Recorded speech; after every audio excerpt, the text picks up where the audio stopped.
আলরাজ লাইটিংয়ের এই আরজিবি বাল্বটি আপনার সময় মতো জ্বলবে এবং নিভবে।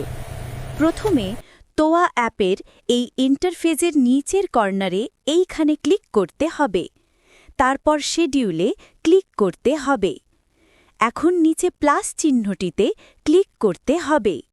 আরজিবি বাল্বটি কয়টা বাজে অন কিংবা অফ হবে তার জন্য এখান থেকে টাইম সেট করে দিতে পারেন। আমি 4:07 PM সেট করলাম। নিচে পারফর্ম অ্যাকশনে ক্লিক করতে হবে। সেট করা টাইমে বাল্বটি অন করতে চাইলে অন, অফ করতে চাইলে অফ সিলেক্ট করে সেভে ক্লিক করবেন। তারপর এরকম একটা ইন্টারফেস আসবে, এখান থেকে কালার সেট করে দিতে পারবেন। তারপর সেভে ক্লিক করবেন। আরজিবি বাল্বটি একবার কিংবা প্রতিদিন কিংবা নির্দিষ্ট দিনে অন অফ করতে চাইলে এক্সিকিউশনে ক্লিক করে ওয়ান্স এভরিডে কাস্টম সিলেক্ট করে দিতে পারেন। সেভ করা প্রোগ্রামগুলো প্রয়োজন না হলে এভাবে ড্র্যাগ করে ডিলেক্ট করতে পারেন।